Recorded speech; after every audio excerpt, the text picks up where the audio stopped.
You're listening to Morning Short, the podcast that brings you one great short story every morning.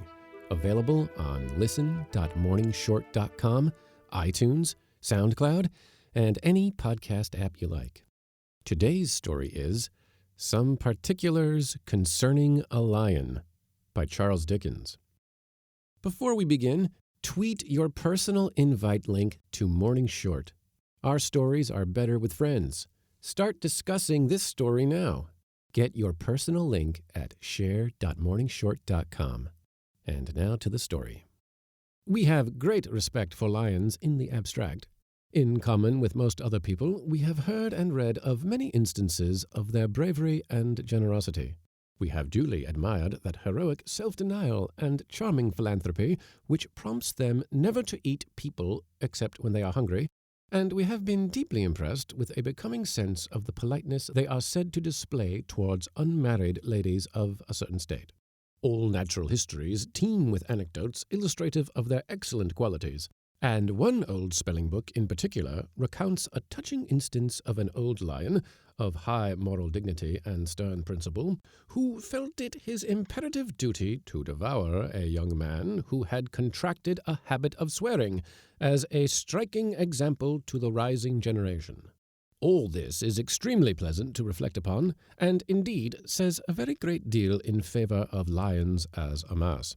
We are bound to state, however, that such individual lions as we have happened to fall in with have not put forth any very striking characteristics, and have not acted up to the chivalrous character assigned them by their chroniclers. We never saw a lion in what is called his natural state, certainly. That is to say, we never met a lion out walking in a forest, or crouching in his lair under a tropical sun, waiting till his dinner should happen to come by, hot from the baker's. But we have seen some under the influence of captivity and the pressure of misfortune, and we must say that they appeared to us very apathetic, heavy-handed fellows. The lion at the Zoological Gardens, for instance.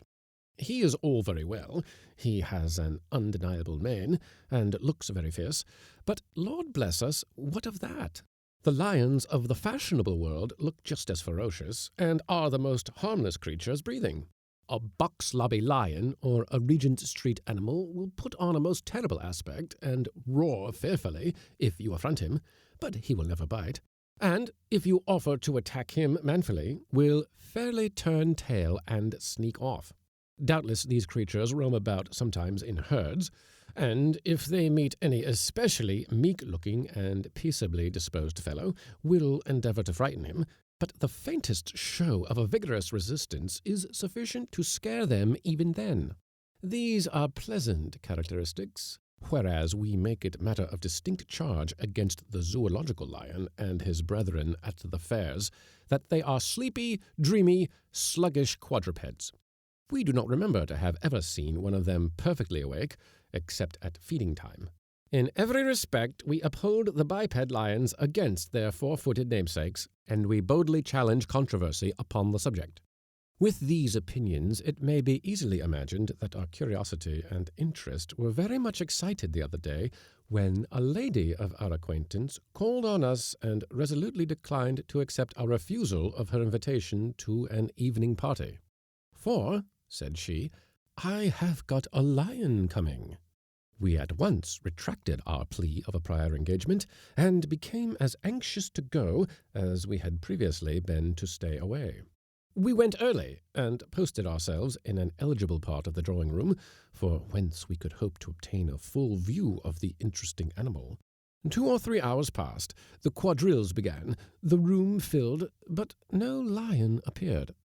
The lady of the house became inconsolable, for it is one of the peculiar privileges of these lions to make solemn appointments and never keep them, when all of a sudden there came a tremendous double rap at the street door, and the master of the house, after gliding out, unobserved, as he flattered himself, to peep over the banisters, came into the room, rubbing his hands together with great glee, and cried out in a very important voice, "My dear Mr. naming the lion, has this moment arrived."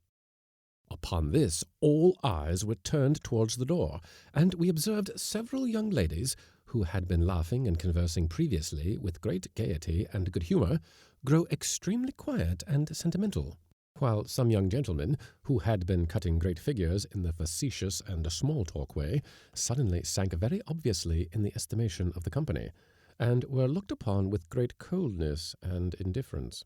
Even the young man who had been ordered from the music-shop to play the pianoforte was visibly affected, and struck several false notes in the excess of his excitement.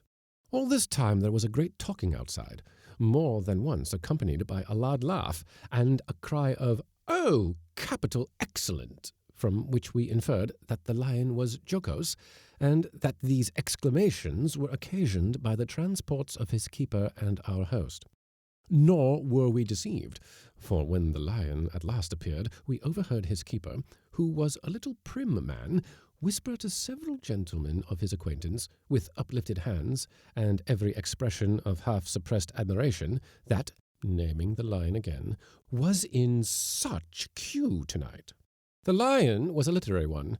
Of course, there was a vast number of people present who had admired his roarings, and were anxious to be introduced to him, and very pleasant it was to see them brought up for the purpose, and to observe the patient dignity with which he received all their patting and caressing. This brought forcibly to our mind what we had so often witnessed at country fairs, where the other lions are compelled to go through as many forms of courtesy as they chance to be acquainted with, just as often as admiring parties happen to drop in upon them. While the lion was exhibiting in this way, his keeper was not idle, for he mingled among the crowd, and spread his praises most industriously. To one gentleman he whispered some very choice thing that the noble animal had said in the very act of coming upstairs, which, of course, rendered the mental effort still more astonishing. To another he murmured a hasty account of a grand dinner that had taken place the day before, where 27 gentlemen had got up all at once to demand an extra chair for the lion, and to the ladies he made sundry promises of interceding to procure the majestic brute's sign manual for their albums. Then there were little private consultations in different corners, relative to the personal appearance and stature of the lion, whether he was shorter than they had expected to see him, or taller, or thinner or fatter, or younger or older, whether he was like his portrait or unlike it, and whether the particular shade of his eyes was black or blue or hazel or green or yellow or mixture. At all these consultations the keeper assisted, and, in short, the lion was the sole and single subject of discussion till they sat him down to whist, and then the people relapsed into their old topics of conversation, themselves and each other. We must confess that we looked forward with no slight impatience to the announcement of supper. For if you wish to see a tame lion under particularly favourable circumstances, feeding time is the period of all others to pitch upon.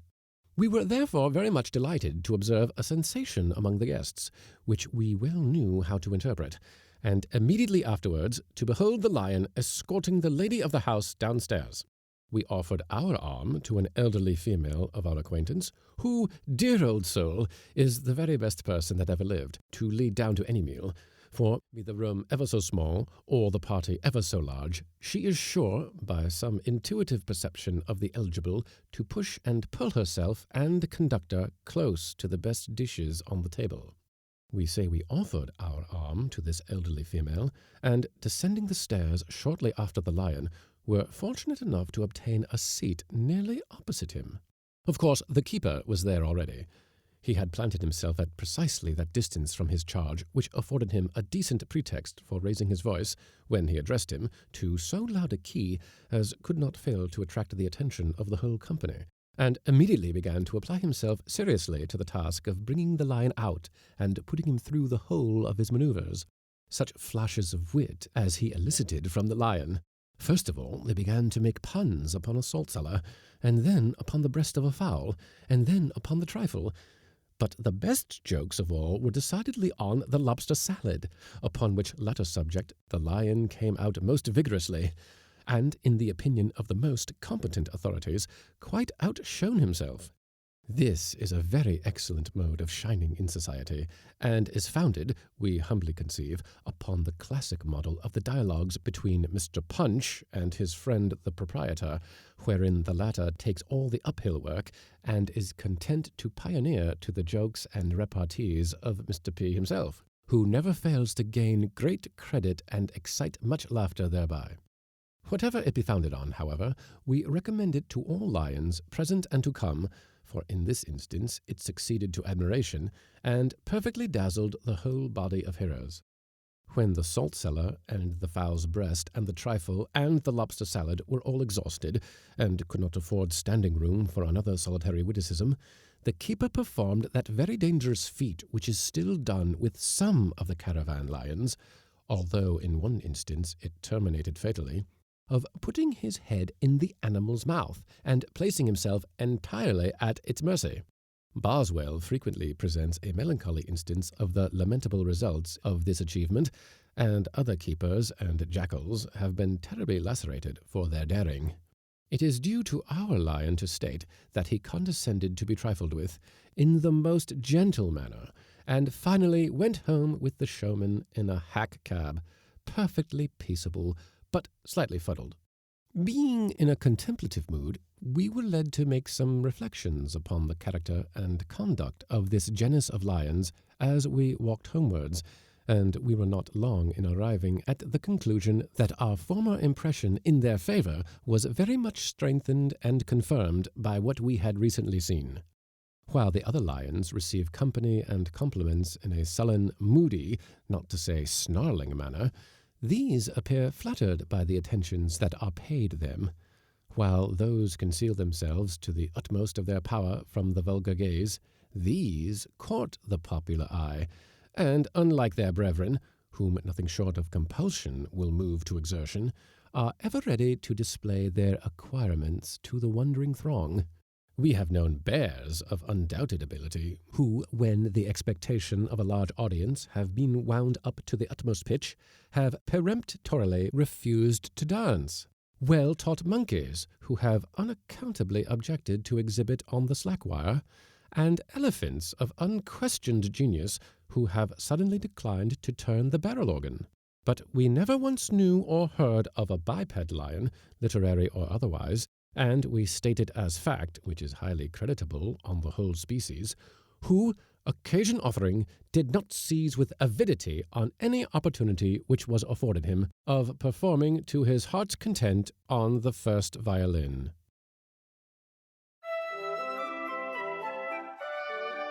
Before your next story, rate us 5 stars on iTunes.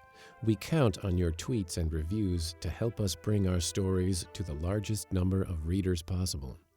Visit share.morningshort.com to invite your family and friends to listen to stories from Morning Short. Learn more about the Morning Short Project and sign up for our daily emails at morningshort.com.